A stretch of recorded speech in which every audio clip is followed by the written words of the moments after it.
Welcome to this week's edition of the Coach's Corner with the cross country program, joined by Associate Head Coach Joe Pienta. Joe, thanks for being here today. You're welcome. Howdy. Looking forward to this weekend's season opener. Let's talk about this program a little bit. National prestige and expectations are now forever entwined in this program. How do you manage those expectations as a coaching staff? Well, I think that a lot of these kids have high expectations, and we're lucky to have the group of kids that we have that are really fired up to do well. They're the ones who kind of steer the ship, and to kind of use one of Ricardo's old analogies, it is a lot like a ship. You're in a calm sea. When things are going well, it's real easy to keep that keel nice and even.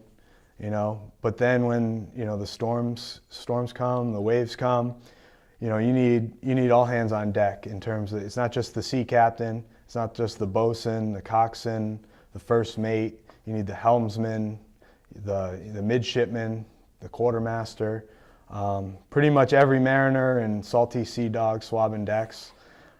You need all hands on deck to keep that keel as even as possible under Poseidon's wrath.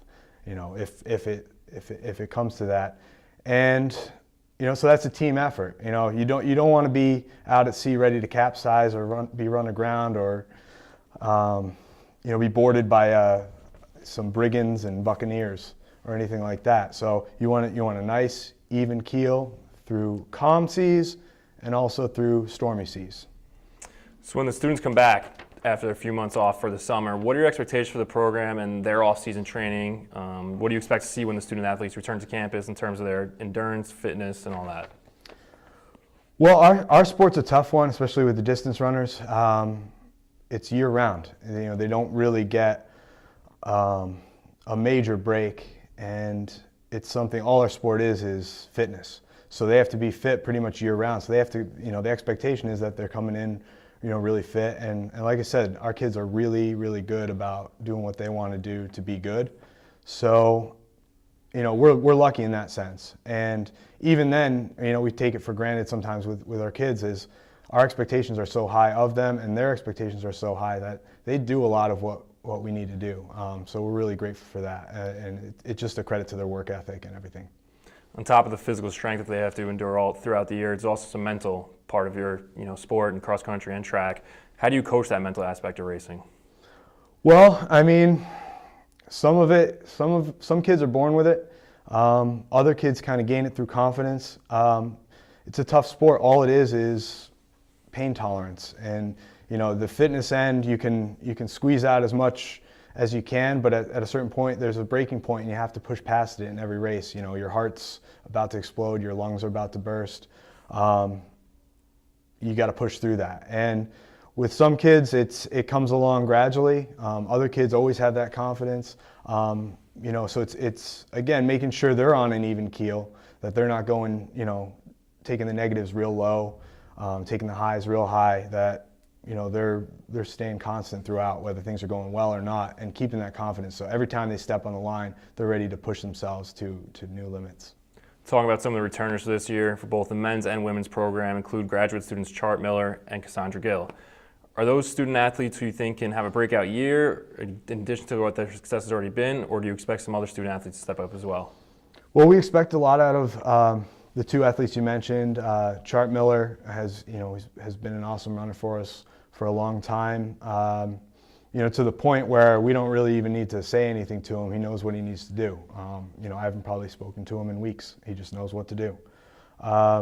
Cassandra Gill had an awesome breakthrough year for us last year, and I expect her to continue that trajectory. But we have it might be tough to name everybody in terms of breakthroughs that I'm expecting this year. We have a lot of kids who had breakthroughs last year. On the women's side, our freshman group, Julia Flower, Gemma Nuttall, and Caitlin Ortman all had exceptional years, and we expect them to grow and develop and really contribute this cross-country season. And, we brought in some really good freshmen, but there's some nice veteran leadership there. I'm really excited about the women's group. And the men's group, we have a couple sophomores that are gaining some experience. Ehab El Sandali, I have some real high expectations for. He's shown a lot of growth and maturity. I started calling him the sensei because he's taken everything he learned last year. He's teaching some of the new kids. He's shown a lot of growth, but now he's got to race with the big boys. So, it's a different ball game. Now that he's in the mix for things. But there's a lot of guys. We're expecting to have a good team, and again, all hands on deck. You're opening up this Saturday at Marist. Talk about that course a little bit. What do you guys expect out of this race? What kind of times you're expecting for this team? Well, it's a good early season meet. We get to face some in-conference competition. We can open up. It's kind of a low-key meet where we don't have to get so fired up that it's very early. So we're trying to keep an even keel with that, and we do want to have some good performances. We're gonna try to run well. Try to win the meet on both sides with the athletes we have going there. And just kind of get the rust busted out. We kind of call those early season races rust busters. And it's just getting that race feeling again. We're working out really hard. We're not tapering or anything for these early races, but it's still a good effort. It's part of the season-long trajectory of getting fit and gaining experience, especially for some of the younger runners. We look forward to the results from this Saturday at Marist and the rest of the season. Good luck, Coach. Thanks. I appreciate your time, and hopefully I did Ricardo proud.